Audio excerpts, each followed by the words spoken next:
Hi everyone, I'm Miguel Rivera, and this is Real Talk with Miguel Rivera.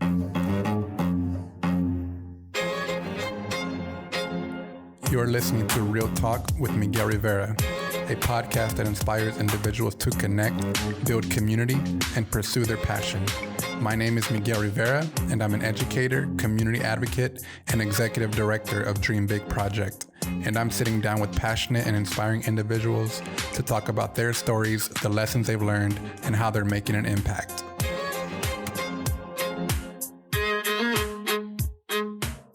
Hello, ladies and gentlemen, boys and girls, children of all ages. I am your host, Miguel Rivera. Today I have Matthew Magaña joining us for episode 20. Our guest, Matthew Magaña, is joining us today for his second appearance on the podcast. Matthew grew up in the city of Norwalk and is a proud graduate of Norwalk High School. Matthew is passionate about rock music, Dodger baseball, and professional wrestling. In addition, Matthew continues to learn about the importance of self-care and love. Matthew, welcome to the podcast, sir. Miguel, thank you for having me on again. Of course. How you doing today? It doesn't matter how you're doing today. Jeez Louise, you beat me to it. I'll give you that one. Just for today. No, but how's it going, man? I feel like it's been a while, but it hasn't really been that long. It's been I was on your podcast 2 years ago. 2 years? Was that? Damn, really? Yeah. It's been a long time then. Never mind. But time flies. It feels like time has flown and like time flies by, and sometimes you wonder like where has time gone or what have you done and whatnot. But hey, we're back here again. Yeah, we are back. I feel like every time we meet or even just hang out, it doesn't got to be podcast related, but even when we just catch up and hang out, we have good talk about a lot of different topics. Oh, yeah. So I was really excited to bring you back on. Yeah. Obviously, this is our first time doing the video production, video thank podcast. You for having me. So you are the first. I feel honored and privileged. I thank you. You are popping the cherry of our podcast video production. Nice way to put it. How do you feel about that, man? I feel great. I feel really happy that you chose me to be on the first guest for the video. You should feel privileged right now. No, I'm just kidding. Oh, jeez. I'm happy to have you on, man. To be quite honest with you, like I said, we talk a lot about different things. So I thought that would be, and to be quite honest with you, your episode that we did in the past got a lot of attention. A lot of people listened to it. A lot of people are interested in that. So whatever, we talked about some things that caught people's attention. So that's cool. It's pretty cool, right? Yeah. One thing I wanted to explore though, and I don't think we touched up on it a lot last time we talked. I know we've talked about it quite frequently, just from conversations we've had recently regarding your experience as a server, right? In the serving industry, in the food industry. Yeah. You worked at Olive Garden, but you're currently working at Cheesecake Factory. Correct. Is it still the one in Cerritos? Yeah. Okay, at the Cerritos Mall, right? Yeah. Okay. So let's start with that. Is that cool? Yeah, that's fine. Okay, yeah. So you've been working at the Cheesecake Factory for how long now? 4 years now. This month, March. 4 years? Yeah. And I think I've seen you there a couple of times. Yeah. Maybe once, maybe twice, but I remember I served you were sitting like the bar area. Yeah, well, the bar area was really packed. And they sat us there, but it was pretty cool because, I got to see you there. So that was pretty cool. Yeah, definitely. I think at the time, was Kevin working there? He still was, but he was like transitioning into his career, like what he was like wanting to do. Okay. Like cheesecake was like a thing, like, putting aside and whatnot, which is great, because like, the kid, graduated already and wants to focus on his career for what he actually wants to do. Right. Which everybody should, which is great. Did you say he had a kid? No. I call him a kid. Oh, okay. You called him a kid. I got it. Even though he's older than me by I was like, what? I know he had a kid. 4 months. I say kid. It's just my thing of saying, right. Yeah. Like I call you Jabroni or Rudy Poo. Don't ever call me that. Too late. I already did.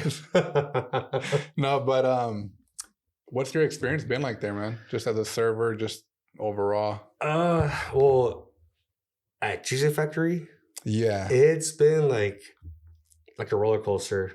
Because it's much bigger than Olive Garden, but at the same time, Olive Garden is a pretty big name. Yeah, well, Cheesecake is too. But let's talk about your experience overall as a server. Let's start with that. I mean, there's one thing I could say. I always want to be positive, and as a server, okay, you're optimistic. Uh-huh. You make tips every night, like after every shift, you know, you walk out with cash in your pocket, you know. And the cash that you get tipped, just to clarify from what I've heard, servers who get tipped in cash, is strictly for them. They don't have to share it with anyone. Is that true or no? No, overall, like they should share because they should or they have to share. The difference between want, should, and have to. You know what I mean? I guess it depends which server you're talking to. If I'm being honest with you, you know what I do is, you know, I have to share because no matter what we get tipped, I mean, not every day is gonna be good, but the tips that we get, we gotta share. Meaning, like we tip out like to the bartender, to the bussers, to the food runners. What about the host? At Cheesy Factory, no, they don't get tipped. No. Okay. So it's mainly the bartender, the bussers, and the server. 3 people. Oh, bartender, the busboy, and the food runners. Okay, the food runners, they're separate. Okay. Yeah. And is it basically like everyone who's like scheduled that day within those hours get a part of that tip, or only people working that table, or how does that all? No, just whoever's working. How does that all work? Whoever's working, like for the bartenders, everybody, like no matter what section you have, you tip them out no matter what. Okay. For the bussers, you have bussers that are working inside and in the patio, because there's a patio at Cheesy Factory. Oh, okay. So you have that's right. Yeah, so you have a set of bussers that are working in the patio and the bar area too, and in the dining area. The food runners, they're the ones that, you know, run the food to your table. I mean, it happens. Right. You know, servers get busy, and we can't always run the food to our own table. Right. So we have the food runners that take the food to your table for you, and you tip them out as well. What I do is, you know, I tip out accordingly. You know, I really do. Not every server does, though. I mean, because like sometimes even on a bad night, though. But even though, like, if I have a bad night, I still take care of the people to help me out. You know, because they are our backup. You know, right, to make sure things are taken care of while you're maybe not available or present. Yeah, exactly. Yeah. Okay. So I know one thing we talked about when it comes to the serving experience, and I want to bring attention to that, is just the tipping component or part of just, you know, going to a restaurant. You're supposed to tip a certain percentage. What's your take on that? Well, you know, when we print out the check for a table, at the bottom of it is a tip calculator. Right. There's like 3 different options or something. Yeah, the 18%, the 20%, 22%. And I mean, obviously it's optional. You can't force a table or tell them what to tip you, you know. Of course. I mean, do we want them to tip us accordingly? Of course. You know, as a server, like that's what you make your living off of. Right. Yeah, we get a paycheck, but I mean, a paycheck is like, I don't know, the paychecks that we get, at least what I do, I use it for gas on my car. The tips? No, the paychecks. Oh, okay. And the tips is what I use myself to live off of and pay this or that for bills and whatnot. So would you say you live more off of the tips than the definitely. Check? Yeah. Oh, I thought it was the other way around. No, as a server, you live off your tips. Oh, is that true? Yeah. So then are you getting paid like less than minimum wage? No, just a minimum wage. Oh, okay. So you so minimum wage plus tip. So the job, they include tips as a part of your salary, not your salary, but your hourly rate, or what you're going to be taking home. I mean, the thing is, obviously, yeah. So like we get paid the hourly, you know, and we get paid once, what's it called, bi-weekly, once every 2 weeks. Every 2 weeks, okay. Yeah, we got a check for that. It's not much. So the tips are a big part of it. Yes, yeah. And the tips are every day, every time you work. Exactly. Right? Yeah. Okay, so that's why you can use that within those 2 weeks. Yeah. Okay, on average tips, how much do you make? Sorry if that's too personal. No, it's fine. I mean, just curious to know. I myself, because with my experience and the manager that does my schedule, sees that, look, I'm not saying to my own horn, but I know I'm a good server.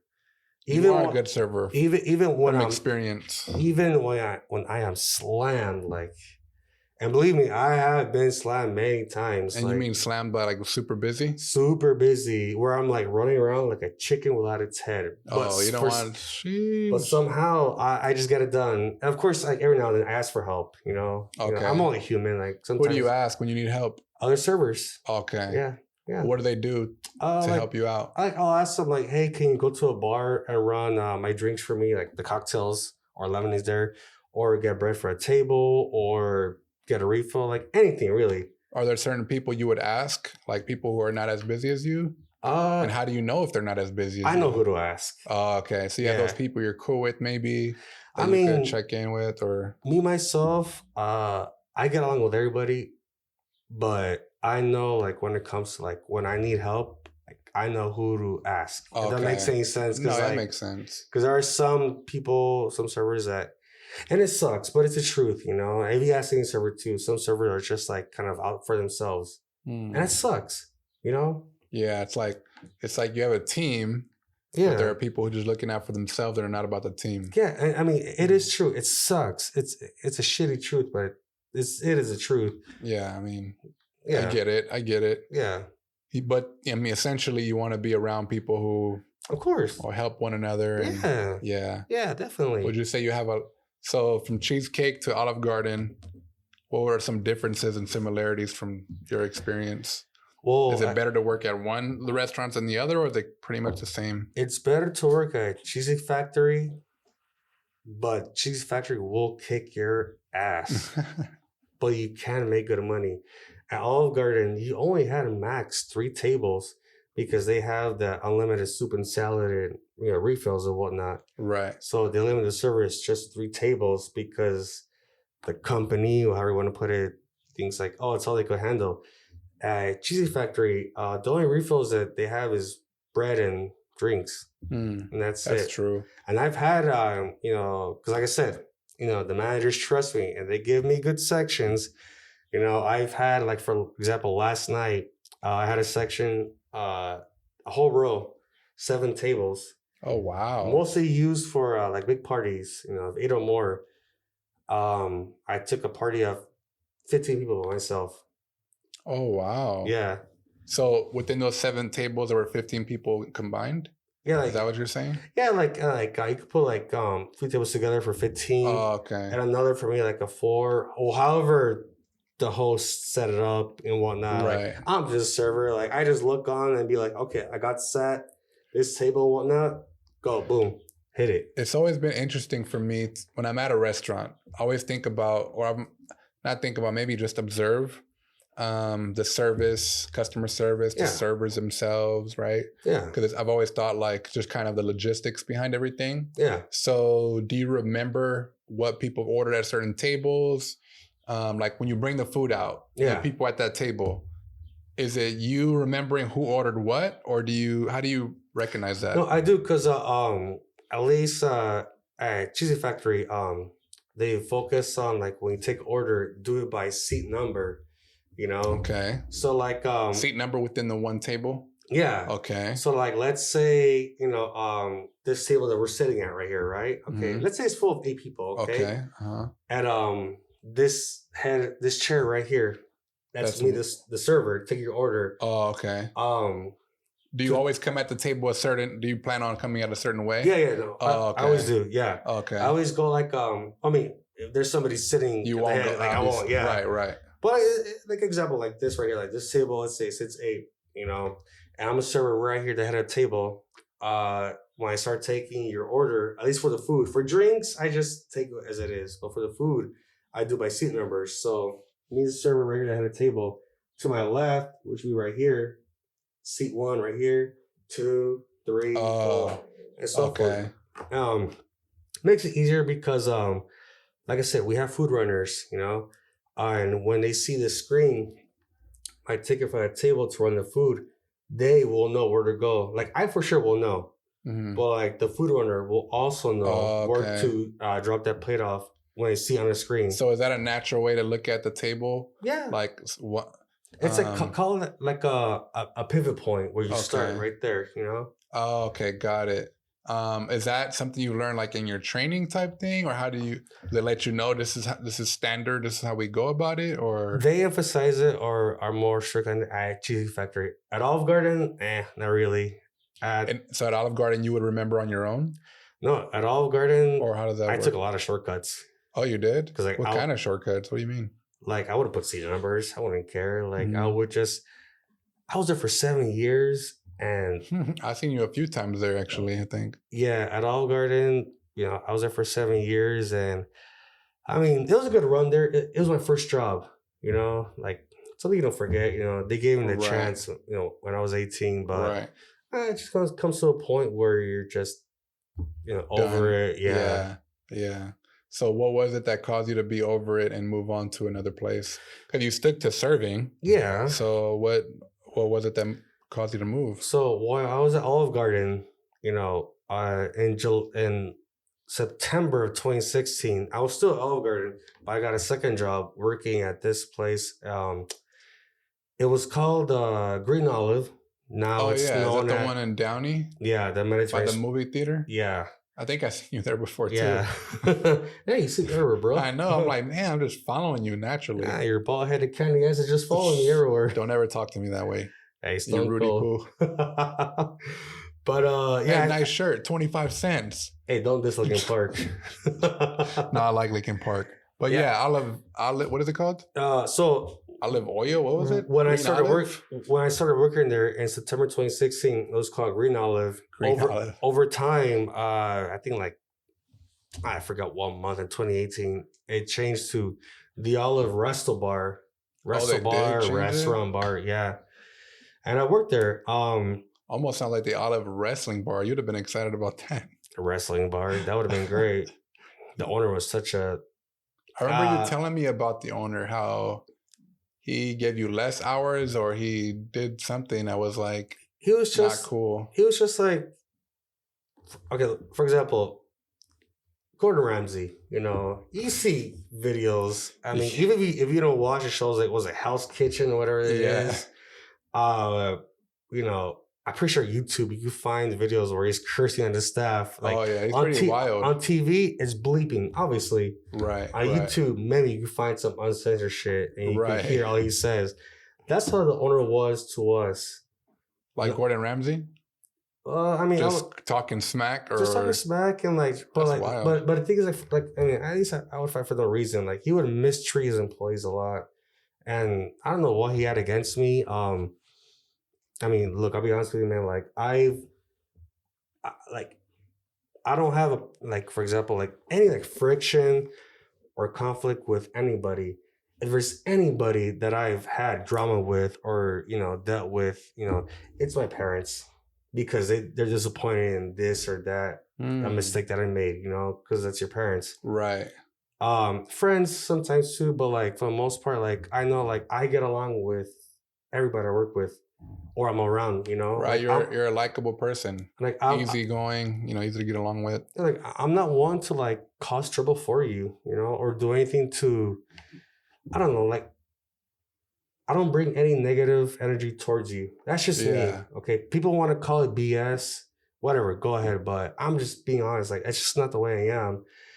And him, the owner, there'd be times I'd be thinking what did I do to this man to make him treat me like shit?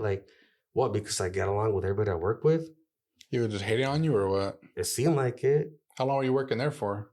For September 2016 till March of 2021, so 4.5 years. Oh, that's quite a while. Yeah. And you were working there while you were working at Olive Garden?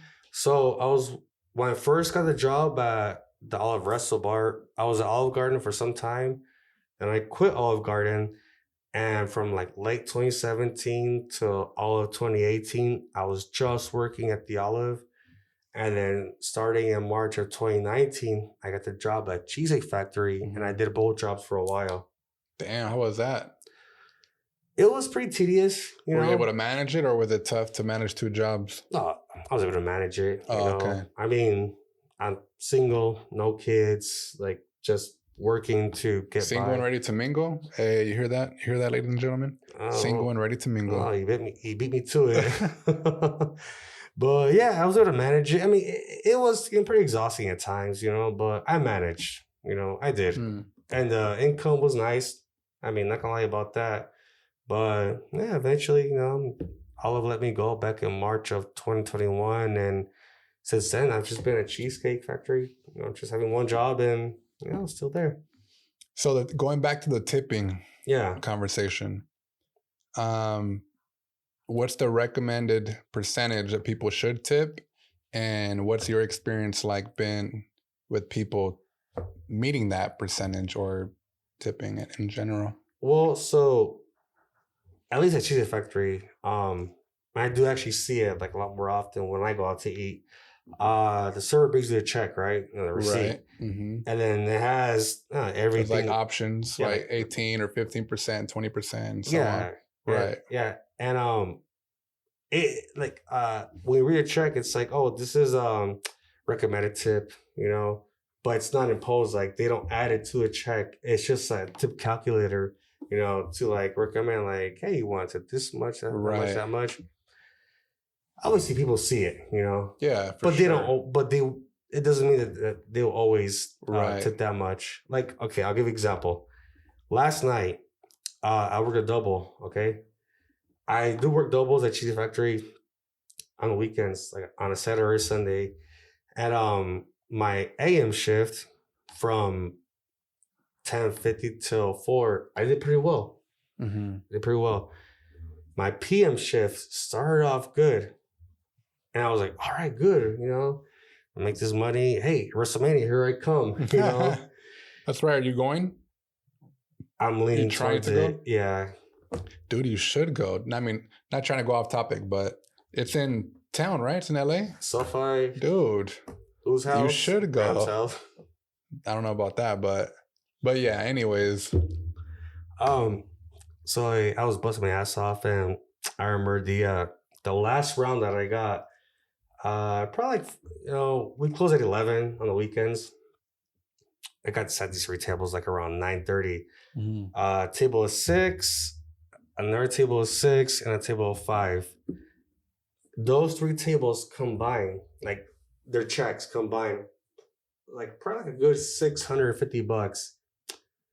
Look, I don't know if you can do math here in your head. I can't do that well. I'm all right, but not. I pulled my phone, but let me tell you this much: $650 worth of like those 3 tables that I took. I only made $43 off of them. In tips? In tips. Now, was that what they tipped, or was that your takeaway from all the tips? No, that's what they tipped me. Oh, wow. And then you had to split that, right? I pretty much probably will not even see that. Oh, wow. Because you wouldn't see that. Because in the end, I had to split it. You still have to split no matter what, right? I have to tip out, I have to tip out the bussers, the bartenders. So that's 100% happening all the time, right? Tipping people out, right? Yeah. Regardless if they pay you in cash or not. Regardless of what you even make for that day. Wow. So you're always, okay. Yeah. So there's no such thing as servers keeping the cash to themselves. Some servers do that. But is it because of the restaurant, or is it because they decided just to keep it? It's because they decided. Oh, so they just keep it and don't tell nobody. Yeah, look at me, like I've been doing this for a long time. I know the ins and outs. Right. That's if I want to do it, I would, but I don't. You know why? Because I have a goddamn. So the right thing to do is to tip out. I have a goddamn conscience. Okay, so I would not feel right under tipping. I've even heard stories about, let's say like Miguel, you're serving a table. Take great care of them. Of course. They pay you, close them out. I'll take excellent care. And let's say, they leave, I don't know what. Let's say they leave $100 on the table cash, right? But you don't see it right away. Okay. And a busser comes by to clean the table. I've heard stories of bussers taking that cash for themselves. And you're thinking, what the hell? I took great care of them. They got stiffed? No. Oh, wow. I didn't think about that. It's unfortunate, but it has happened. It does happen. Yeah. Oh, okay. So is it better to tip cash or not? It is. Yeah. So you can do that? Just keep it to yourself? No, I say it's better to tip cash because we won't get taxed on it. Oh, okay. That makes sense. Yeah. Okay. Cash is best. Cash is best. Yeah. That's the moral of the story. But credit, yeah, sure. We still cash get it. Cash is best. Yeah. Cash is best. Yeah. Okay. So can you share a little bit about your worst experience as a server? Not including the tipping part? Let's see. Okay. I remember it was around during summer last year, like around August, 2022. I went on break, and I remember I had a late break, like break like around 8:30, and I came back from break like around 9:00. A server that gave me a break, always like told me, they always tell you like, okay, your tables are this and that, whatever. Okay, cool, everybody's chill. There's one table. The table is two gentlemen, and it was table 54, two gentlemen, and I went up to him. I told him, "Oh, hello, gentlemen. Just want to give you a heads up. The young lady earlier was just giving me a break. My name is Matthew. I'll be taking care of you from here on out." The only one that spoke was just one gentleman, and he was drinking Coronas, the beer. And he's like, "Oh, okay, good, Matthew. Hey, nice to meet you. Hey, can you bring me another beer?" "Sure, no problem." So he asked for it. I go and I ring it in. And then I ring it in, but for whatever reason, the bar, they don't have Coronas in their fridge, so they have to go to the back fridge and get another box of them to restock. Right. So I go to that same table. I told that gentleman, "Oh, I'm sorry, sir. Bar will, the beer will be out shortly. We're just the bartenders are just getting a case from the back, to get it for you." And he's like, "Oh, goddamn, man, I've been waiting way too long for my fucking beer." I'm like, "Well, sir, I will keep an eye on it for you. Like once it's out, I'll bring it right away." He's like, "All right, whatever." I'm like, "Okay." So I go and I check on my other 4 tables that I also have. And minutes pass by, go to the bar, beer's not ready yet. They're still not ready yet? Yeah. Because they're not cold, or you just didn't get them? They just haven't gotten me yet. Oh, okay. No, I mean, bartenders get busy too, Yeah, for sure. I'm like, but in my head, I'm thinking like, damn, like, I don't want to go back to that table. That dude and without a beer. Yeah. So I go back and I tell him, "Oh, sir, maybe offer you a water while you're waiting for a beer." He's like, "Well, get the hell out of here, man." I'm just like, "Are you serious?" Yeah. I'm just like, God, okay. What the hell? I'm like, all right. Wow. I told him, I'm sorry, sir, like, but the bartenders are busy, and so am I. He must have been drunk or something. He must have pre-gamed more than I do for Dodger games, because he was like, yeah, like it's like somebody like, wow, not to waste energy on to like negotiate or try to calm him down. No, he's like, "Yeah, get the hell out of here, man. I've been working in food industry too. I was a cook, and you're not that busy." I'm like, in my head, I was like, "Motherfucker, you're a cook." Cooks, servers, different, but I mean, like, cooks, don't get me wrong, like I respect them, right? But they're not doing what you're doing. But they're doing a hell of a lot more. And I get it. I don't envy them, because when they get slammed, holy shit, like I do not want to be back there. And I get it. But he's telling me like, "I've been a cook I know what it's like. You're not that busy, you moron." Like, I was like, okay, so where was this at? What restaurant? At Cheesecake Factory. Oh, okay. And I'm like, okay, so I had this idiot talking down to me. All I said was like, "I'll be right back, sir." I told our manager, one of the managers that was on the floor, and I told him, "Hey man, look, this guy at 54 waiting for a beer, he literally told me to get the hell out of here and call me a moron. I'm not gonna serve anymore. I'm sorry, do what you gotta do, go talk to him. And if you gotta get another server to take care of him, apologize to him or her for me, because he's an asshole." Damn, he sounds like an asshole. What ended up happening? Another server took over, and I never went back to the table. Wow. Yeah. That's crazy. So that's just wrong, it sounds like. Yeah. Cheesecake? Okay. You never know what you're gonna run into then. Well, pretty much. I mean, it's part of the job. It's it comes with the territory, but I'm not saying it happens often. It doesn't happen every time. Right, but that was one of your worst experiences. Although at Cheesecake Factory, there's never a dull moment there. There's always something going on. At least at the Cerritos location, yeah. Oh my gosh. Yeah, it's pretty busy there. Yeah.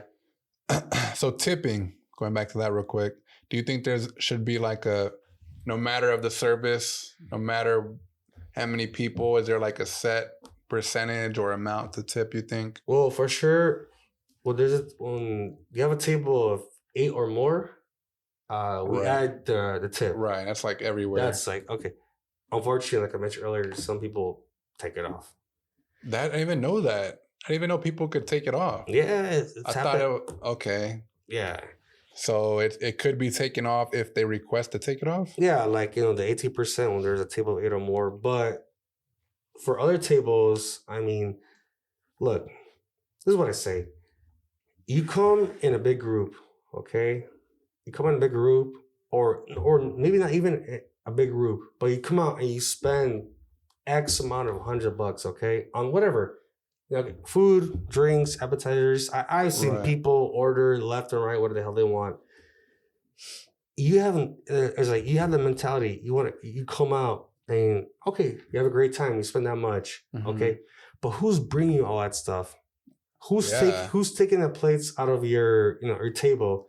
Who's bringing your food, your drinks, your dessert to you? Shit, all that's left is what? To fucking feed you? Grab a fork and feed you in your mouth like you're a fucking baby? I'm sorry, forgive my language, but it does upset me at times where like, there were times where I bust my ass off for a table that spent so much and they undertip me beyond what I could tell you. Wow. Yeah.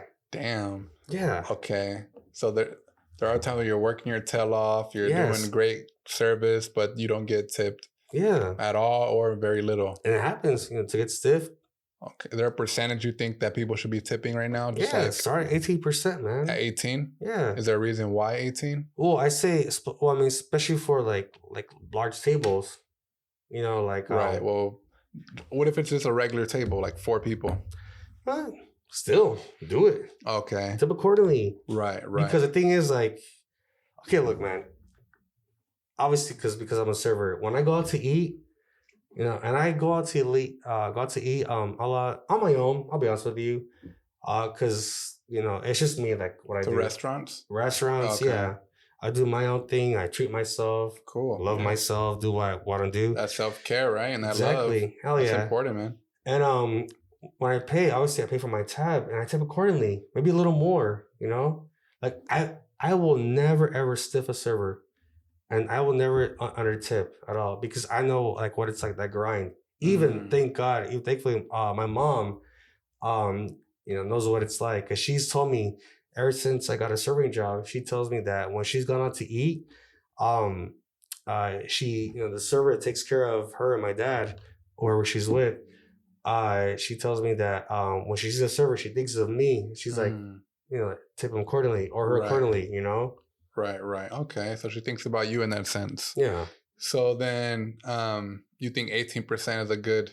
Yeah, it's a good start. And does the quality of the service get you to change your mind to go lower or higher when it comes to tipping? Yeah, I mean, it does. But I mean, I guess I'm only speaking for myself, because I know the kind of service I give at tables.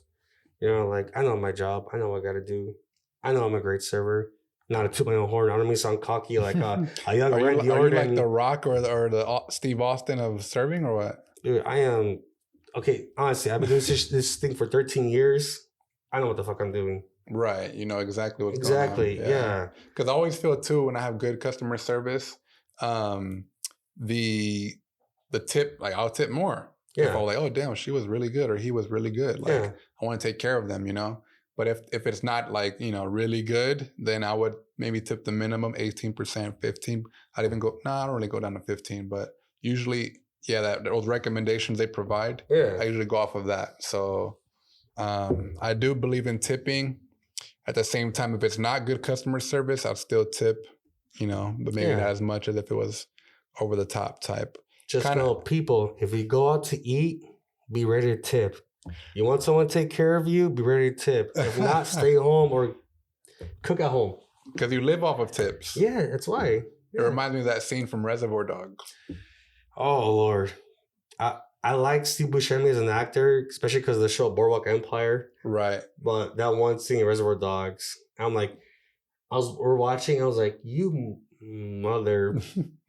If I had a Tommy gun, I'd spray his ass with it. But when he's talking in that movie, though, he kind of makes sense. But I mean, obviously, different times, things change, of course, right? But essentially, he's saying, I don't think I should tip just because society tells me to tip. If they serve really well, then yeah.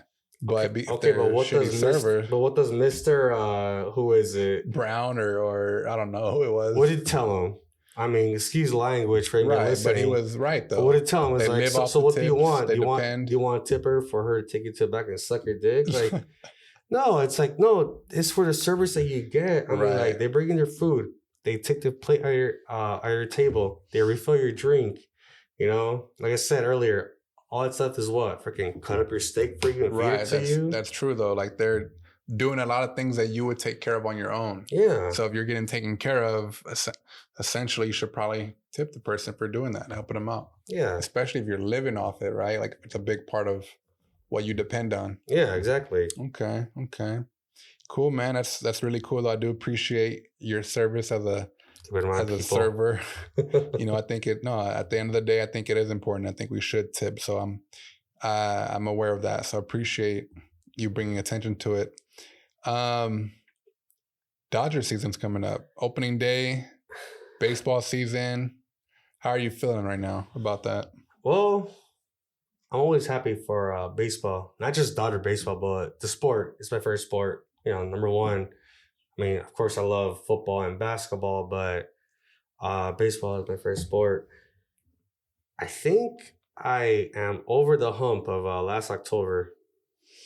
Damn, I still bring it up from time to time. So do I. Every Dodger fan will bring it up, man. And especially because, like, just how it ended. That series against the Padres. Yeah. I mean, everybody was kind of just hyping it up. And I think we came in there too confident, like too big-headed to the point where it's like, all right, we're going to win. And somebody's going to take care of it. But nobody ended up following through. And maybe some decisions were made that probably shouldn't have been made. Not to mention the pitching and all that. We don't want to go back to it, man. I don't even want to go back to it, but yeah, new season, new team. A lot of people left.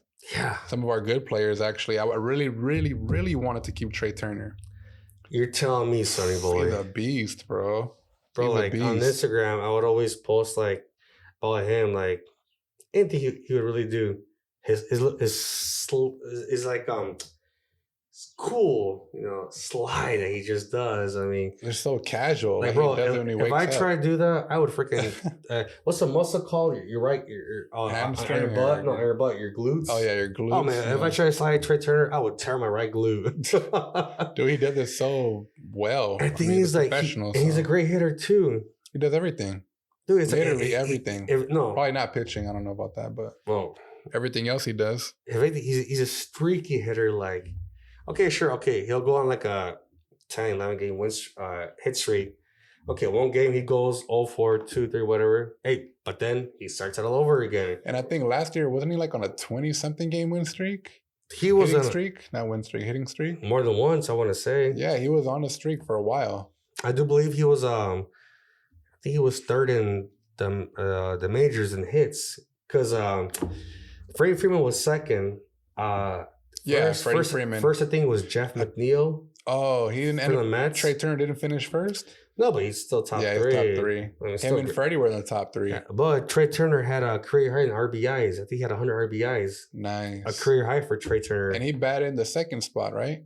Number 2? Yeah, dude, Mookie, Trey, Freeman. Are you kidding me? Exactly, bro. Who's batting in the second spot now? Who do you think's going to be? I haven't been paying attention to spring training very much, but I don't even know how to say it. Like, I don't know. Dave Roberts always shuffles the lineup. Like, it's never like a consistent one. Who's the starting 9 right now, you think? Let's see. Catcher, Will Smith. I like Will Smith. First base, Freddie Freeman. Legend. Second base, I would put Max Muncy. Okay. Shortstop. Gavin Lux is out, huh? Yeah. So, shortstop, Miguel Rojas. Okay. Third base, Miguel Vargas. Damn. They're both named Miguel? Yeah. Rojas didn't play with us last year, did he? No, but he did back in 2014. Oh, okay. I remember Vargas, yeah. Yeah. So Vargas at third. Right field, Mookie, of course. Mookie. Let's see. Chris Taylor, you could play some. I like Chris. He can play infield and outfield. Yeah. Left field, center field. He usually plays outfield, though. Yeah. Yeah. Left, maybe one save. And then Trace Thompson, I think. Or even James Outman. Oh, yeah. Are we missing an outfielder? Was it Johnny Peralta? Dang, that's not a big lineup compared to last year. Even Jason Hayward, yeah. I always thought he was overrated. He's like on and off. Yeah. He had maybe, a couple good years, but... I think his rookie year, 2010, that's about it. How many years has he been in the league now? Since 2010, so this will be his... 2010, yeah, rookie year. Yeah. Damn, okay. So he's up there pretty much. Yeah, but I will say, Urias, he's our open day starter. The Dodgers better pay him. Yeah, we got to keep him. I do like that we brought in Syndergaard. I've always been a fan of Syndergaard and DeGrom. Yeah. Obviously, hopefully bringing in Syndergaard earlier in his career would have been better, but yeah, because I know these last couple of years he's been injured and not the same. But is his nickname still Thor? Is that pretty much going to stay with him forever? Yeah. But he's been a beast. I like Syndergaard. He's our number 4, number 5. I mean, late in the rotation, yeah. But there's one thing about, Dodgers have always been the best. They've always had the best pitching, like in the farm system, best pitching staff. Look what the Dodgers did with Tyler Anderson last year. Right when I hear Tyler Anderson, I think of playoffs and how Dave Roberts called them out.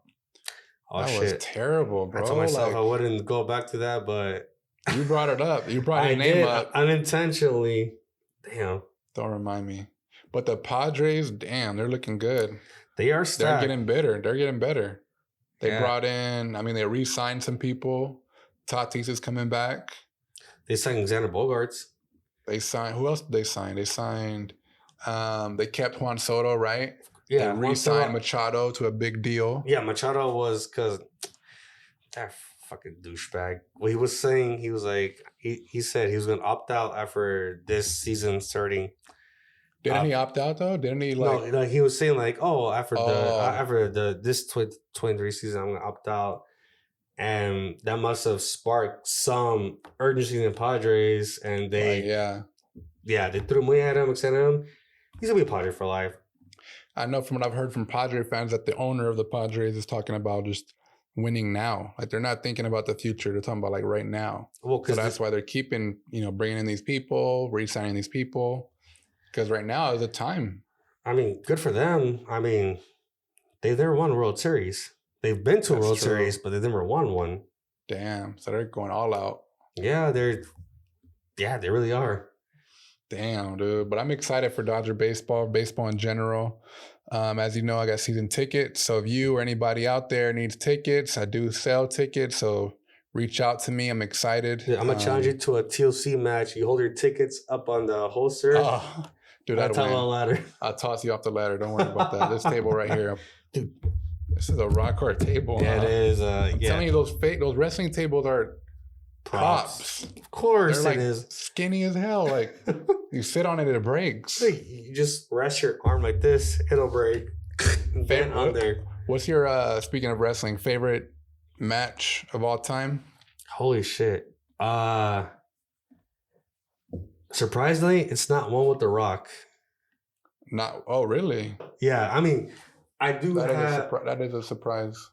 Favorite match of all time, I would say. Triple H against Cactus Jack at the Royal Rumble in 2000 street fight for the WWF title. Dang. Speaking of the title, man, let me see that. Yeah. Sheesh. Bruh. This stays with me because I'm the champ. So we'll see about that. I remember this. So this is the original. And then they started changing titles, right? As the eras changed, or how did that? So this one is the Big Eagle title because back at WrestleMania 14, Stone Cold beat Shawn Michaels to become the new champion. But that title was a Winged Eagle, is the one that was like from the 80s to the early 90s. Oh yeah, it was smaller than this one. Yeah, still great though. Still great. Right. It is great. It looked kind of like this, but it was a lot smaller. Yeah, exactly. Because this is Big Eagle. Yeah. Yeah. If I'm not mistaken, the Monday Night Raw after at WrestleMania 14, Vince presented Austin with this title. So this title was around from. So was he the first one to have this? Stone Cold? Yeah. Oh, okay. Yeah. Nice. Yeah. And then he had the Smoking Skull belt. Yeah, that was his That was cool. Yeah. So that was his own? Yeah. Okay. Yeah. That's pretty cool. Yeah, it is. So when he was the champ, he was able to, he basically customized that, requested it on his own. Yeah, I mean, he held this one too, and he had the Smoking Skull as well. That one was my favorite. The smoking, it looks badass. The Smoking Skull in the middle. No, it is. No, it is badass. But nobody else carried that belt, right? Because that was like his, while he was champ. Yeah, just for him, just for Austin. Okay. That's cool. Yeah. Greatest match of all time, I think, really is that Undertaker Hell in a Cell Mankind match. Damn, that match, it is infamous, iconic, like, I don't know how you want to put it. No, it is. And you said he was wrestling with a broken foot? Yeah, Undertaker went into that match with a broken foot. I don't believe that. Dude, everything that happened in that match was hard to believe. I mean... Well, he was kind of just tossing them everywhere, but...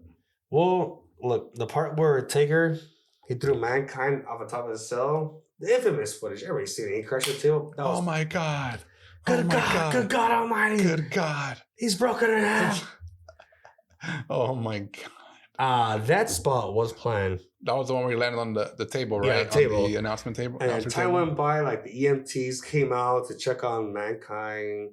They tried to stretcher him out, but Mankind got up. He's like, fuck this. He climbed back up, I think. He climbed back up. And then Taker, he got it for a choke slam at the top of the cell. And this was not supposed to happen. When he got over a choke slam, he went through. That's where I was like, oh my. And you talk about like perfect timing. There was a chair next to Taker and Mankind. Did he land on the chair? No, the chair landed on Mankind on his mouth. Knocked out his tooth. Remember? That his tooth sticking in his nose or something? Yeah. I always thought that was a booger or something. Yeah, it was his tooth. It looked nasty, but I was like, what is that? What did he suffer? Mick Foley. I think it's like, he was obviously a broken tooth, concussion, dislocated shoulder, cracked ribs. I mean, oh my God. Yeah. Wow. I read an article where after the match, first of all, Vince told Mick Foley, Mankind, it's like, Mick, I appreciate what you did, but don't you ever fucking do that again. So he did a lot of that on his own? Well, obviously, is that what he was? When he fell through the cell, which wasn't supposed to happen, Mick Foley, he kept going on. Yeah, he did keep going. He did. He ended up getting like power bombed on the thumbtacks or something. Oh, like a choke slam. Choke slam. Yeah. And then Mick Foley was him and Taker were backstage getting treated by the medics. And I read this article. Mick Foley asked Mark Calloway, the Undertaker, that's his real name. Mick Foley told him, "Hey Mark, did I use thumbtacks?" Taker was like, "Mick, look at your fucking arm." And you see thumbtack on his arm. Yeah. Oh my God. Yeah. Damn. So he doesn't remember all that match. No, he has to go back and watch it himself. Like on Peacock for this matter. Like he has to go to relive it. Like, yeah, bro, he got beat up. I mean, it's infamous because that match, also like a staple of the Attitude Era.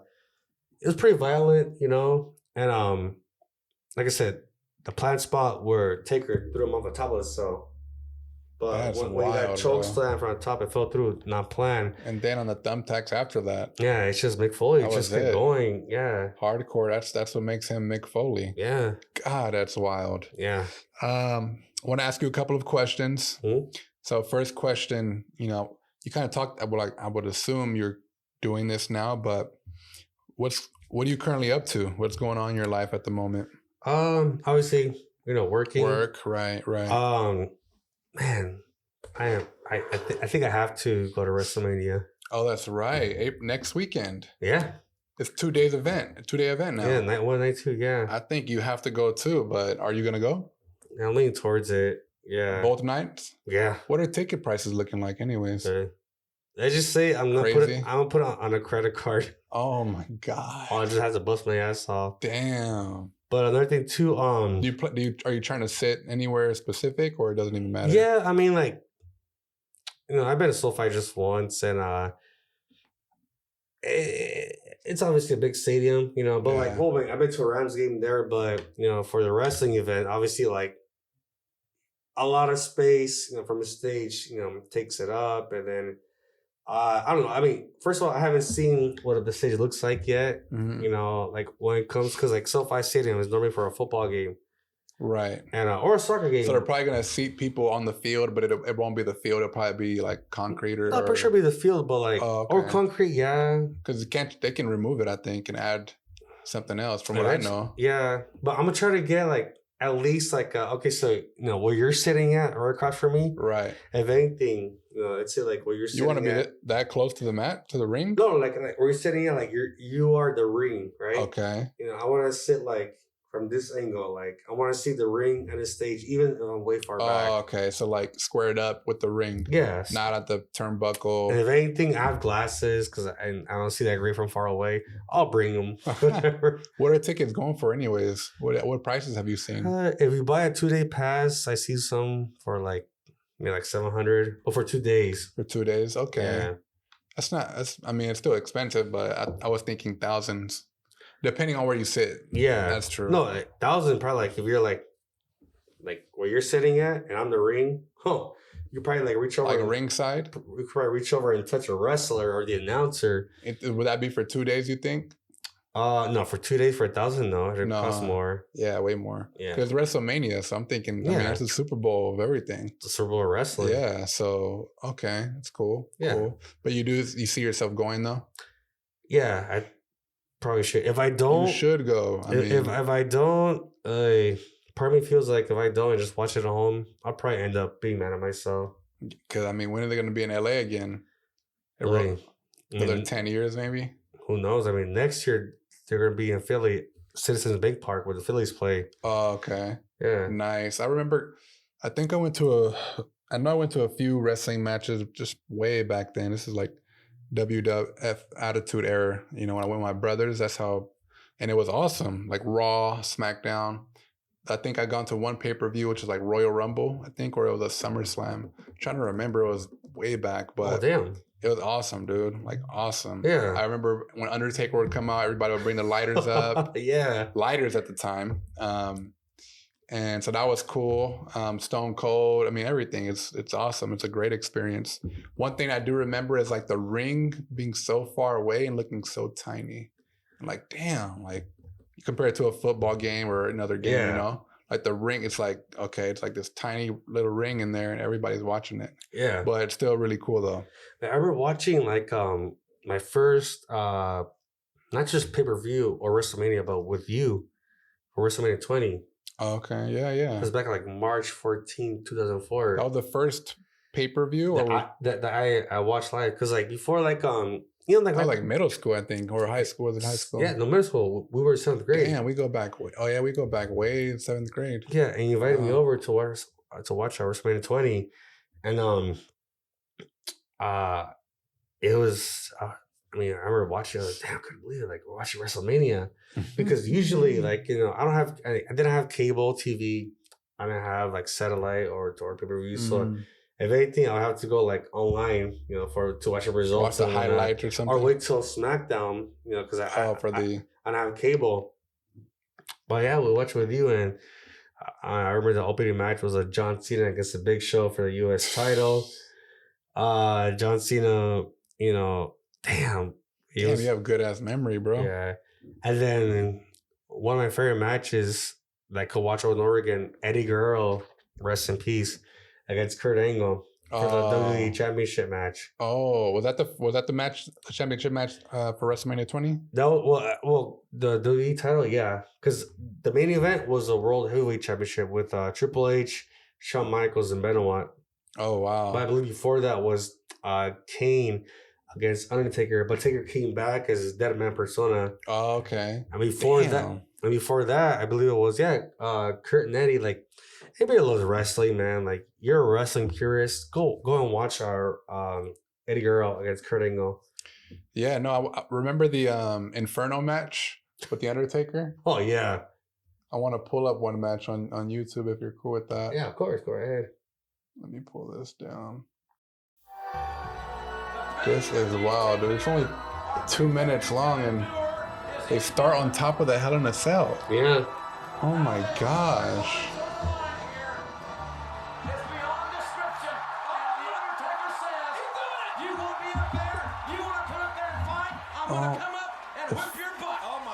Oh, it's King of the Ring, 98? Yeah. Oh, that's right. I forgot about that. King of the Ring. They're starting to talk. If I'm not mistaken, I believe it's Undertaker's right foot that's broken. Oh, yeah, that's right. His foot was broken. Yeah, but the right one, I think. Oh my God. Your blood curl. Jim Ross commentating is like the best. What city was this in? Do you remember? Or where's the state? Damn. St. Louis. Come on, Matthew, you don't know? You should know this. Hey, you know what? That's kind of. Oh. Uh-oh, that's how you see. Yeah. Yeah, Mankind weighs like 280, Taker like 328 at that time. They're destroying the Hell in a Cell. And my God, don't get over here where we are. What's going to happen here? Undertaker fighting back. Are you kidding me?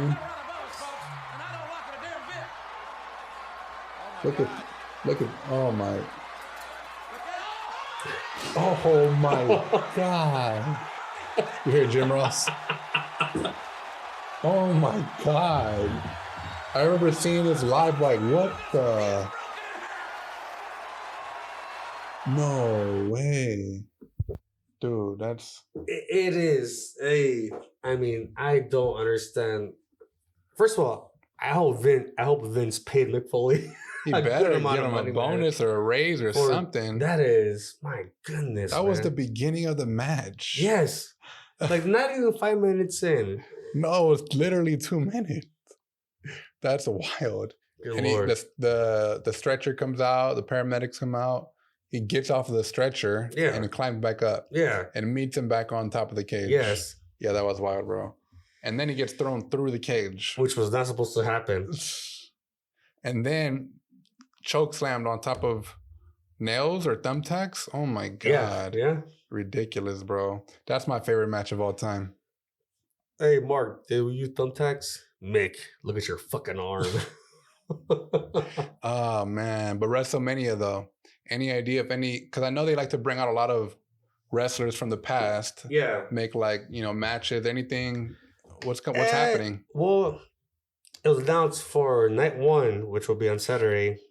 John Cena. I mean, you know what's funny? This is how old I feel. Where I'm saying that John Cena is a wrestler in the past. Not The Rock, not Stone Cold, not Taker, Triple H. John Cena. He's already in his mid-40s, John Cena. Damn, for real? But John Cena will open up night one, which will be the first match for next Saturday, against this up-and-coming superstar named Austin Theory. He's the U.S. champion. Austin Theory, he challenged him, to face him at WrestleMania. And was John Cena already like involved, or is this him coming out of like? It was more retirement like, well, he's not retired yet because John Cena is also doing movies in Hollywood and whatnot. Right. Yeah. But it had been playing Austin Theory. He called him out. Actually, John Cena went to the ring, and this kid, Austin Theory, he's like 26 years old, and John Cena is, I think, 44, 45. This young kid challenged John Cena to a match at WrestleMania for the U.S. title. Watching the promo, I remember I was watching it, I was like, damn, like, John Cena completely buried this fucking kid. Nuh-uh. Yeah. Oh, my God. Because John Cena was saying stuff like, like, I want to accept your challenge.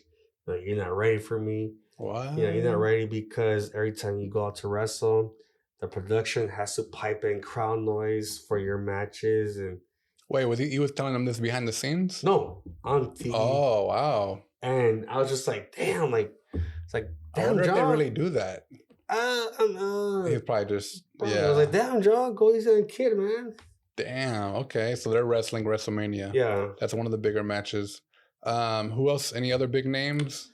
Roman Reigns, The Rock's cousin, like the Anali family is like a long line of wrestlers. Yeah. That includes like Roman Reigns, the Usos, Rikishi, the Rock in there. I remember Rikishi. Yeah, so Roman Reigns, he's actually one of my current favorite wrestlers. He's got a main event. He's been champion. Has he been out for a while though, Roman Reigns? No, he's been... Okay, yeah, because he's been pretty consistent, at least recent, right? He's the undisputed WWE World Heavyweight Universal Champion. Oh, damn. Yeah. See, that's where I just get lost, bro. Like, after a while, it's like, all right, man. There's too much to keep track of. But I think that was just me slowly kind of, just having other interests. But yeah, I mean, it happens. I mean, wrestling, like, it's never the same, like... Right, it always changes. Yeah, it's always changing. Yeah, there's never going to be another Attitude Era. Right. I mean, unfortunately, there will never be another Ruthless Aggression Era. Yeah. Do you have a favorite wrestler right now? Randy Orton. Is he still wrestling though? He is, but he's injured. And he's your all-time favorite wrestler? No. My all-time is The Rock. Oh, that's right. Okay, I was about to slap you. I'm about to give you RKO through the table, I was to rock bottom you through this table, bro, and take this bell and leave. You didn't even like The Rock. How dare you? No, I'm just messing, man. But you should go to WrestleMania though, bro. I wouldn't go, but I'm gonna be going somewhere else. But if I was a wrestling fan and consistent with it like you are, I'll definitely be there in LA. So hopefully you do go. And you plan on going with anyone? You're going solo to that? I want to ask my brother. He's a big wrestling fan. I mean, we grew up together watching the same thing, like whatever he likes. Well, what I like, he likes pretty much. Right. He loves wrestling, much as I do. Even so much so that there was, I think it was back in April of 2001, an episode of SmackDown. It was let's see, the main event was Jeff Hardy against Triple H for the IC title, the Intercontinental title, and Jeff Hardy beat him. Oh, Triple H? Jeff Hardy beat Triple H. Okay. I will never forget. Okay, so I was like 9, going on 10 years old. My brother was 6. And we saw the episode where Jeff Hardy hit the swanton bomb with Triple H, and 1, 2, 3. Jeff Hardy, wanted the IC title. I'll never forget after we saw the match, I told my brother, hey, get the operator on the line. Let's call Jeff Hardy to congratulate him. Oh my God. Dial 0 now. We're kids, obviously. Yeah. That's cool. That was cool to see though. Yeah. Right. No, it's really, Jeff Hardy's always been that high flying. I've liked him a lot more than Matt Hardy. I think a lot of people did, right? Because he would do all these crazy things. Jeff Hardy, he's definitely in my top 10 favorite wrestlers. Okay, I was about to say. Damn. Another question I want to ask. So with 32, I'm 32. You 32 or 33, 31? 31. I'll be 32 in October. In October. So we're about third, maybe more. Some people see it. Third way through our lifetime. Yeah. Right? What's one thing that's impacted you the most within this first 32 years? Honestly, like relationships, like love. Okay. I want to categorize it. I've gone through it, and it's been like a roller coaster. Like I've been at the peak happy, I've been down in the dumps, and it sucks. But I've always been able to pick myself up. Right. But I mean, there's one thing that I have learned, like on that personal level, is I tell myself, because I want to be strong. I want to be like, solid, be a strong guy. You want to be like The Rock. I want to be the Brahma Bull, be the great one. Be like, hey, you know what? There ain't nobody out there for me. Who the hell's gonna want a guy like me with the interests that I like and have? Nowadays, if I talk about professional wrestling, oh my God, you're lame. You're a fucking nerd. Mm-hmm. But like rock music, oh my God, you're so old. Why you like that? And I'm just like, you know what? Whatever, like, think what you want. you know, but I'll never change who I am. Maybe for all I know, the person I'm supposed to be with, the woman I'm supposed to be with, maybe he's not even here in California. Maybe he could be in a different state, different country for all I know. Right. Yeah. I was going to say, like, well, first off, is that what you think now as far as you not being good enough because of your interest, or is that what people have told you? I've been told. Okay. Well, because that doesn't matter. I've been told before that, man, as long as you like wrestling and rock music, you're never going to get a girl or get laid. And I was like, first of all, I'm not even talking about getting laid. I'm like, like that's just like whatever. That shit comes and goes, whatever. But you want to bring in like talking about like to be with somebody. I'm like, that's something mean to say. Like, I'm sorry, it doesn't like attract your standards to this person that told me that. That's why that doesn't really matter. It's not true, right? Because that's their reflection of themselves and their standards. Whereas you, I mean, anybody, you can find anyone. You don't know. Like you said, it could be out of state, out of the country. Every day is a new day, and everybody's different. And there's how many people in this world? Like, it doesn't. Yeah. Also, like, one thing I learned like throughout this whole time is just to not change who I am. Good. Be yourself. I will never change who I am. Honestly, look, what am I wearing? Nice shirt, 25 cents. Shit, I walked into that one. Was that a Linkin Park shirt? Yeah, a Linkin Park shirt. Okay. It's my favorite band. You know, since I was 13. Right. And I know there's meaning behind that too. Yeah, that's never gonna change. You know, that's never gonna change. I mean, I not only wear Linkin Park shirts, I wear other band shirts. You know, I wear wrestling shirts too. Right. So has that been like an issue or a problem or a concern in past relationships, or like the T-shirts you wear and the clothes you wear? Some people, yeah, but okay. So it just from what we're talking about, sounds like past relationships. I don't obviously you know way more than I do, and I don't know what particular relationships, but have impacted you in a way where your personal interests are not good enough. Is that kind of the conversation? It's a trip to me for someone to kind of point that out and say you're not going to find someone because you like certain things. I mean, like, I've only had one serious relationship from the age of 19, 21. Didn't have to do exactly with my interest. It was just more of like, I should say like, how much more could I take before I ended it, you know? Oh. So there was something else going on? No, that was then, that first relationship. After that, you know, like I told you, like I've had people tell me that like, as long as I like this or that, you know, things that I like, I'm not gonna find anybody.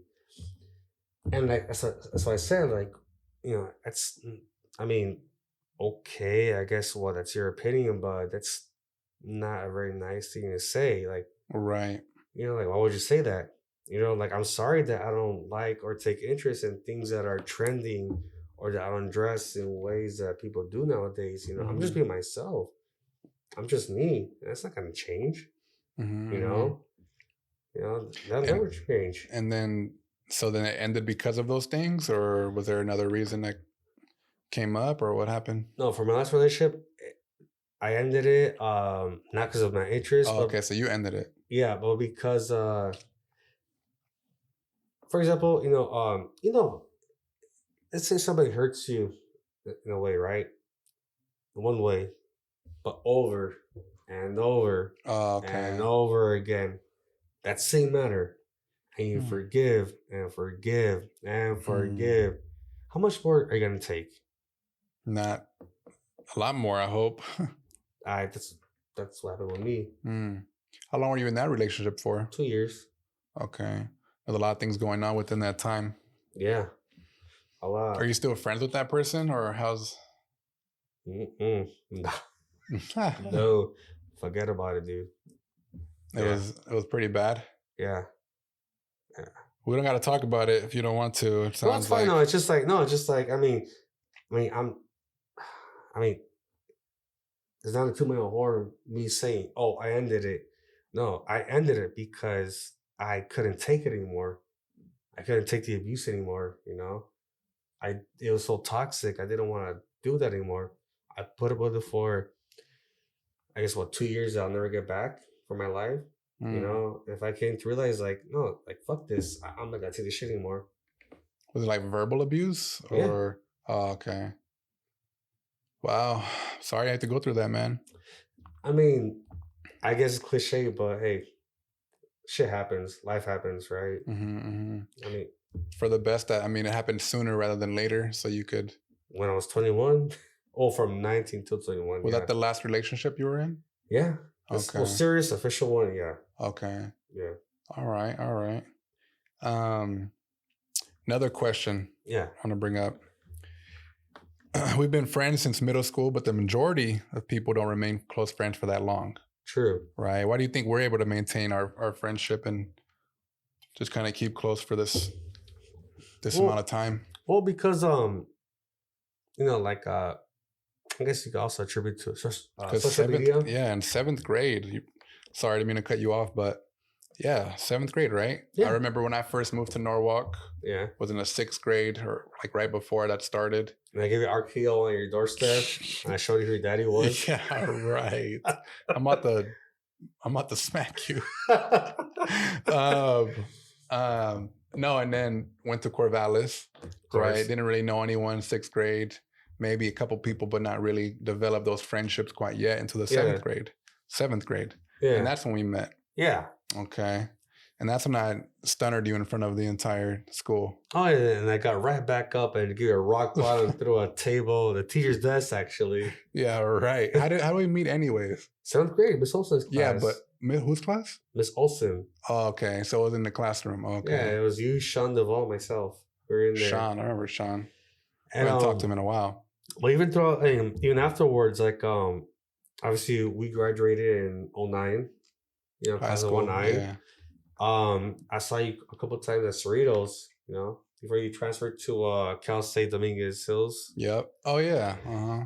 And Cerritos, yeah, I remember that. Of course, social media as well. You know, here's the thing.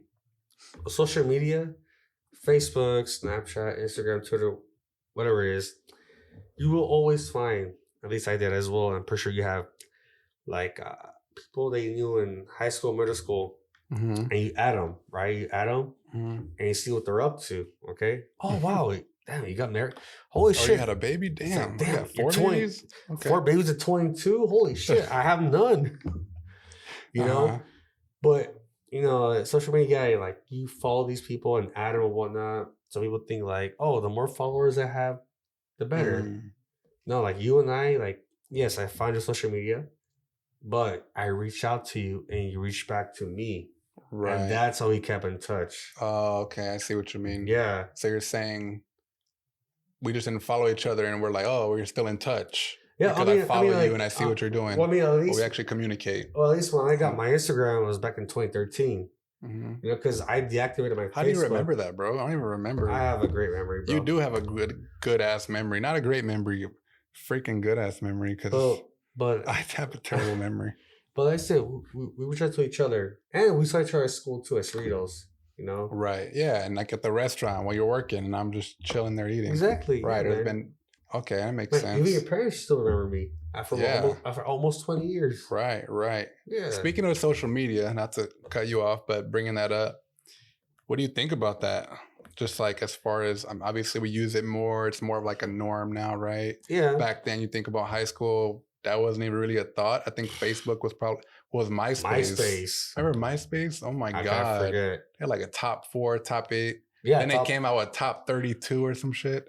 Oh my, yeah. It was like a top, I don't know. It was crazy, but you don't have me in your top 4 friends. Remember that? Oh my God. That's funny. But no, anyway, social media is obviously blown up and it's kind of a norm now. And it's gotten to the point where Congress is, you know, regulating TikTok or I read things about like that. It's crazy. I mean, I myself, I don't have TikTok. Yeah, me neither. You know, I have friends that will send me a TikTok, but like through text. And when I click on it, it goes to Safari and it loads up and to the TikTok page or app or whatever. Yeah. Okay. And I just see it. And I'm like, I mean, I see what I see, and there is some good stuff on there, but other than that, like I don't have it myself. And you pointed out like, oh, we actually communicate through social media, whereas other people may have a certain number of followers and you follow them. Why did you bring that up? Like, well, because like I'll give you an example. Instagram, you have your account and whatnot. And then at least nowadays there are suggested people to follow based on your followers, like mutual friends. Right. Oh, okay. And you see this person, that person, that person, that person, like you could see every person that you perhaps knew in high school. I mean, even though if you weren't best friends or close, but you're like, oh, I need him, I need her. And follow. Mm-hmm. Okay.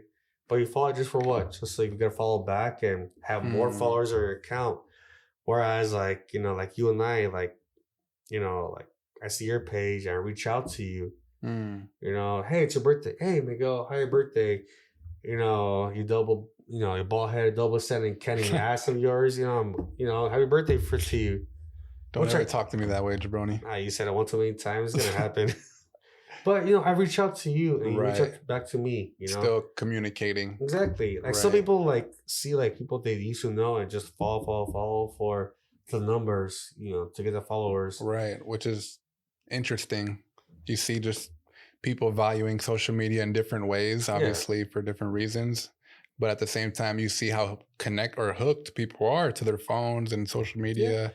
Even like in schools, right? Is working with kids and they can't live without their phones, or it's a huge distraction. Teachers take it away. Like it's to the point. And now we're incorporating technology within schools. Like, are you checking your emails? Like students are on their devices, but they don't check their emails. You know what I mean? Like, yo, you're on your phone the entire time, but just check your email, dude. Like, so that's one thing I find myself telling students a lot. Yeah. Do you check your emails? Do you check your emails? Check your emails, because that's, we're going close. We're already there, but technology has been incorporated more and more in everything. Yeah. So it's definitely a time where we have to learn how to put it away, and not. But there's also a time where we can't do that. Like, right? It's got to the point where our brain is like, I forgot where I read it or where I heard it from, but it's like every 3 to 5 minutes, people check their phones. Like they check something, like they have to touch, check something. Yeah. So do that. Next time, when you put your phone away, and then be mindful of the time and pay attention to the urgency you have to check your phone. Yeah. For no reason. You know what I mean? Guilty of that. Like, right. So I think it's 3 minutes on average. People are looking at their phones. Maybe less, maybe a little bit more, but the average, yeah. So I thought that was interesting, but we'll see how that goes. But yeah, we met in the 7th grade. Yep. Been for 7th grade. Wow. I feel old as hell now. I don't even want to think back. I don't even want to think back on that, but yeah, man, really cool. I'm really glad we're able to, stay in touch. Of course, yeah. Keep in touch. Anybody else you've kept in touch with since then? Or Kevin Alvarez. Kevin. Speaking of Kevin, sorry to mean to pause you there, but every time I hear Kevin's name, sorry, Kevin, if you're listening or watching, bro, this is just something you got to know, and I think you know already. But American Heritage, right? I think.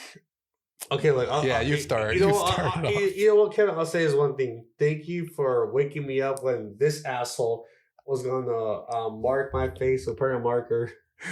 Wait, was that in the hotel room? Yes. I don't even remember. You were going to do it to me, but Kevin. Well, thank you, Kevin. I saved you. I saved your life, man. And you Wait, did he let it fall? Well, it was from a distance. It was from. All right, so you want to share the story or should I share? Okay, look, this is what I remember. We were American Heritage, 8th grade. Our trip to the East Coast. I think we were behind Thomas Jefferson's plantation. Right. We were taking a tour. So American Heritage is a trip we took in 8th grade. Yeah. And we visited New York, Washington, D.C., Virginia, and a few other places. And we went on this awesome, we had an itinerary, went to these awesome places. One particular place was whose plantation? I believe Thomas Jefferson Plantation, which is wild to think about right now. But and a part of that, he had a lake or some sort. In backyard, yeah. Yeah, in his backyard, he had this huge ass lake.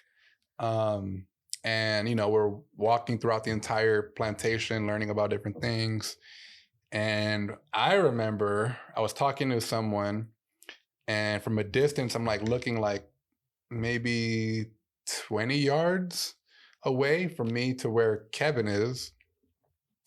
And I'm talking to someone, and then out of nowhere, I see Kevin leaning on his rope, right? And then I see Kevin fall back, like he basically does a backflip, but he falls back into the water.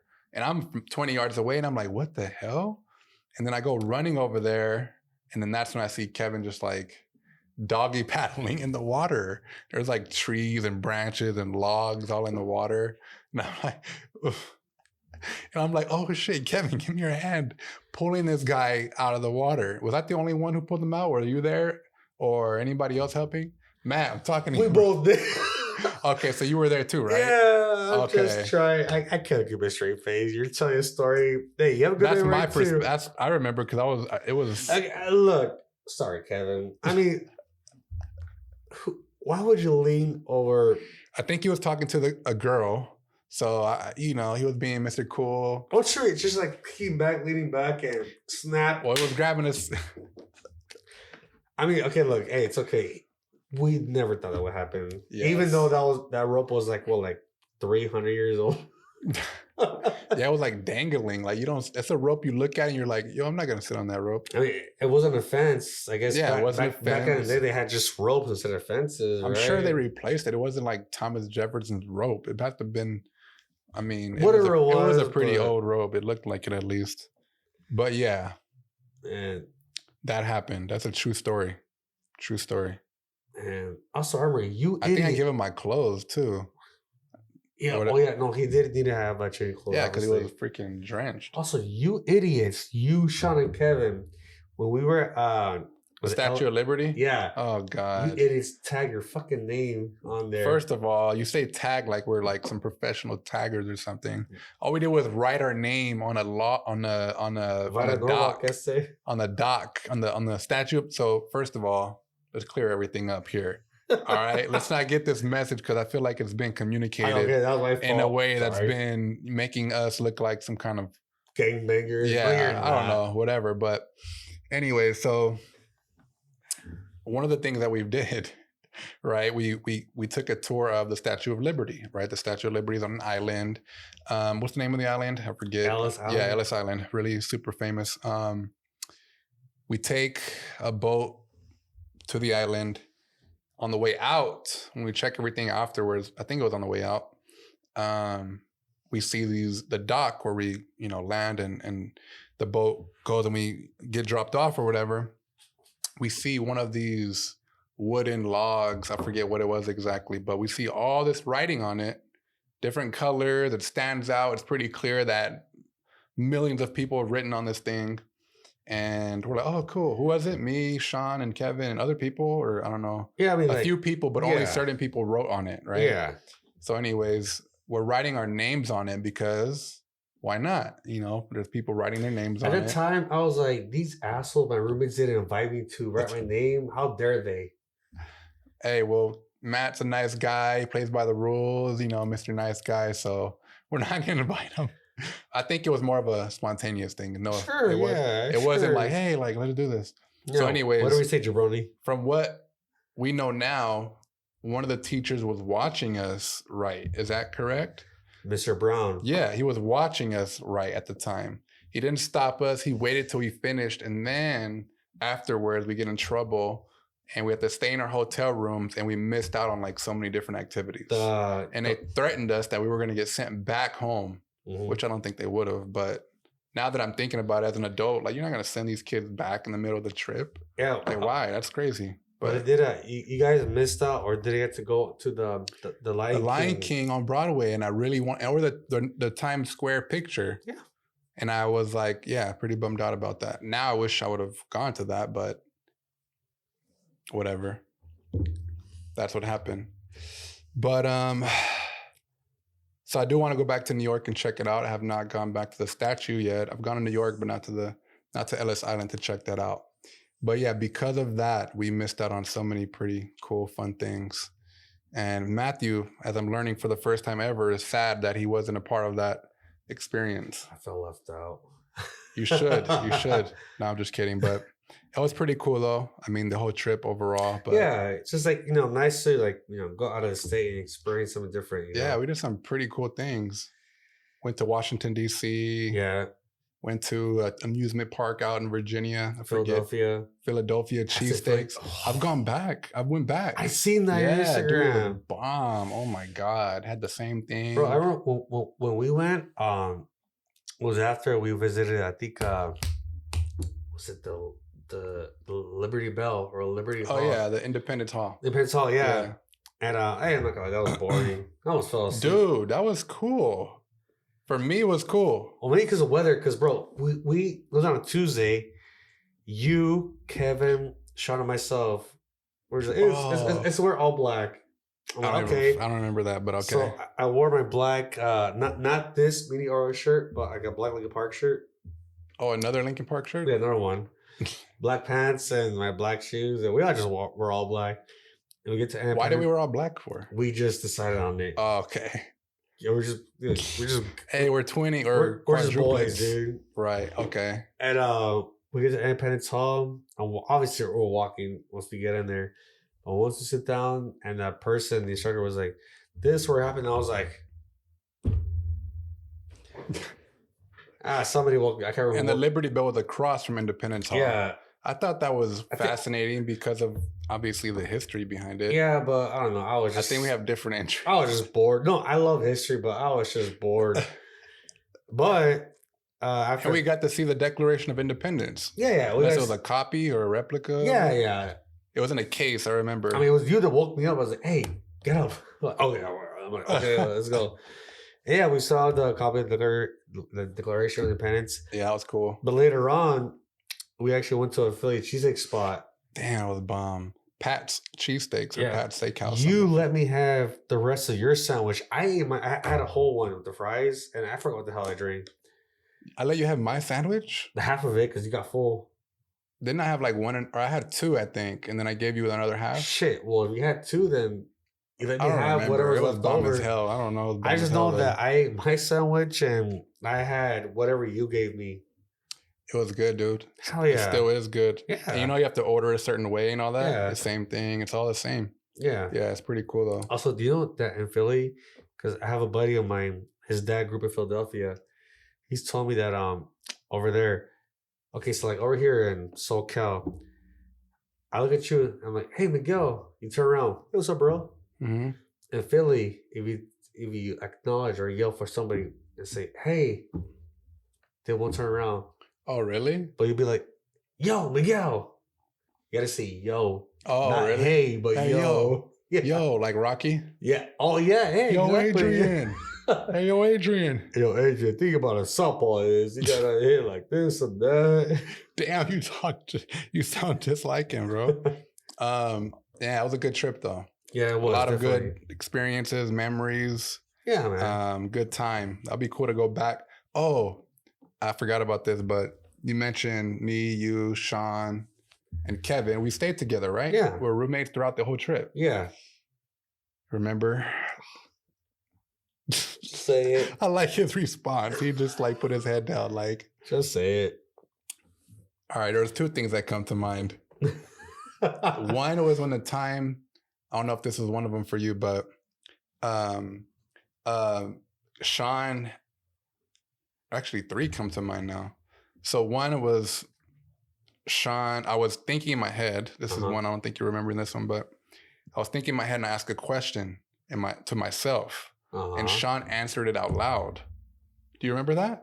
I don't know if you were there or not, but okay. Was I pooping? I don't know, bro. I have a high metabolism. But anyways, it was at night and I was thinking something in my head and he said something out loud and it was the answer to my question. And I was like, Sean, did you hear what I said or what the hell? He was like, nah. I was like, no, I told him, why did you say that right now? He was like, I don't know. Now that you just answered the question in my head. Oh. So that was crazy, bro. Okay. The other part, Sean, I think we were wrestling or something in the room. And then he tried to jump on me from one bed to the other and I threw him into the wall and he made a dent in the wall. He did. Do you remember that? Yes. Oh, we were tripping. And it was a huge ass dent. We threw him his elbow. God damn, that guy's he was buffer than we thought, or shorter than we thought. His elbow made a dent in the wall. In the wall, bro. Like, I was freaking out. I don't think we even told anybody. We just left it like that. We're not telling anybody, man. Well, damn, that was wild. The other thing, do you remember about that drink? Yeah. So anyways, long story short, we were in the room. I had to use a bathroom really, really bad. It was like, I had to go, right? And Sean, I think it was Sean in the shower. Yeah. Okay. And then I was like, Sean, open the door because it was locked. And I was banging on the door like, yo, open this door. I got to go. And he refused to open the door. He's like, wait up. And I was like, no, I got to go right now. And I was like, damn, I can't hold her anymore. So I ended up getting a bottle of Brisk iced tea. And then I was, you know what? I was going to pee in the sink because there was a sink in there and I had to go that bad. And then I think it was you or Kevin, no, pee in here, pee in this bottle. And I was like, all right. So I went over to the trash can in the corner with the bottle and I peed in this Brisk iced tea bottle. So I don't know whose idea it was. It wasn't mine. It was not mine. I'm going to tell you it was not mine. It was not my idea. But anyway, someone was like, let's cap this bottle, put it in the fridge and give it to our friend. Not going to name any names. But let's put it in the fridge so it can get cold and we'll give it to someone. That's exactly what happened. And someone drank it. I'm just going to leave it at that. That's wild. And it was Matthew's fault. No, I did not suggest that. No, it was not me. Don't you I tried to go to the restroom. Sean, everybody else was not helping me resolve that problem besides... Kevin, I told you to go in the sink. And one of you gave me the bottle. It wasn't me. I didn't drink Brisk iced tea this time. That's exactly what someone who is not innocent would say. Wait, what was that? It doesn't matter what you say, Jabroni. It was not me. But that was, that's something we remember till this day. Oh, Lord. That's exactly why we got to go back. But anyways, no, man, it was a great trip. Yeah, for sure. I enjoyed it. I mean, when I think about it, because on the way to New York, bro, I got sick on a plane. Really? I threw up. Baby, such a baby. I was fine. Such a baby. I was fine up until we hit turbulence. And I tried my best to stay in the lavatory, but the flight attendants, sir, you need to get out. We're descending. I'm like, no, I'm sick. It's like, I'll be honest, I didn't throw a fit like a child would, but it's because I was sitting between two girls and I did not want to throw up in front of these two girls. I was like 13. Who were you sitting next to? Christine and Nicole. I have a way better memory than you. Okay. I don't know if you remember. Christine Martinez and Nicole Diaz, I think. Lugo, I think. Lugo, yeah. Yeah, I remember them. Well, at that time I was 13, so I didn't want to seem like a pansy in front of two girls, regardless, whatever. And I did. The flight attendant, go back to your seat, sir. I was like, oh, I feel sick. Okay, I'll give you some ginger ale. Get it now. And she gives it to me. Get it now. Is that what you said? Yes. And she goes, get to the chopper. Get down. Get down. Do it. Okay, go ahead. My bad. And so I got the ginger ale. I was gulping it down and I was walking to the seat where I was at, in between Christine and Nicole. And at first I was like, oh, okay, I feel better. Thank God. Bag is right here. We are now descending at JFK Airport. No way. You threw up? I did. At your seat? Yes. Next to the girls? Yeah. Not on them, but next to them. What were they like? Ew. They're like, ass. Oh my God. You sick ass? No, they're like, oh man, I'm so sorry. Just let it out. Let it out, Matt. Oh shit. Because puke smell. So they recovered their nose and tell me, it's okay, Matt, just let it out. I was like, bleh. Wow, they're good friends. Oh, I would have thrown your candy ass out the emergency window. Oh, thanks. I'm like, get out of here, you jabroni. Throw it outside. You know what I didn't realize though is that when we finally landed and stopped, we got up. I noticed there was some puke on the floor of the plane. That's nasty, bro. I didn't feel bad. I was like, all right, you can't take you anywhere. So people didn't want to leave in the lavatory. I told you, people. That's what you told them, huh? Yeah, I told people got to throw up lavatory. That's disgusting. All right. Rapid fire questions. All right. You ready? Yeah. All right. So for those of you who don't know, rapid fire questions are a set of questions that I'm going to be asking Matthew, and he has no idea what they are. General questions that can be about anything. Doesn't have to be about a part of what we talked about. It could be about anything. So just so you know, that's what rapid fire questions are. And traditionally is how I end the podcast. You ready? First thing that comes to your mind, just spit it on out, all right? Not literally, but you know what I mean. All right. Top 3 favorite movies of all time. Let's see. Number 1, Heat. Number 2, The Godfather. Number 3, The Dark Knight. Okay. Dark Knight with Heath Ledger? Yeah. That's my favorite one too. Top 3 favorite wrestlers of all time. Number 1, The Rock. Number 2, Randy Orton. Oh my God. Go ahead. Number 3, Eddie Guerrero. All right. That's on you. A concept that you'll never forget. A concept. Never change who the fuck I am. A concert? Oh, concert. Oh, yeah. Sorry. That's a concept. A concert. Oh, the first time I saw Linkin Park live. That's a good one too, though. A concept. Never change. I like that one. Yeah. But Linkin Park. The first time I saw him. Where'd you see him at? Okay. First of all, Crypto Arena, no. For me, it would always be Staples Center. Yeah. Okay. Same here. February 12, 2011 at the Staples Center. Damn, you have good memory. Yes, sir. Staples Center? Got it. Yes. Top 3 favorite foods. Shoot. Okay. Number 1, crap. Anybody who's Salvadorian, ignore this. Number 1, Mexican. Oh, okay. Number 2, sushi. Number 3, Italian.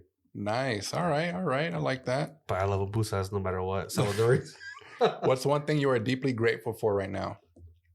I'm grateful for my inner circle of friends that have kept me in one piece over the last years with everything I've been through. Nice. I'm one of those people, right? Definitely. Cool, man. Appreciate that, brother. Yeah, man. Or else I would be, Lord knows where I'd be. The last TV show you binged and loved. Okay, now it sounds cliche for anybody who follows me on Instagram. Batman, the animated series. Only because... The anime series? For Batman, yeah. Okay. Because when it got released back in 92, I was only 1 year old. I didn't get to watch it.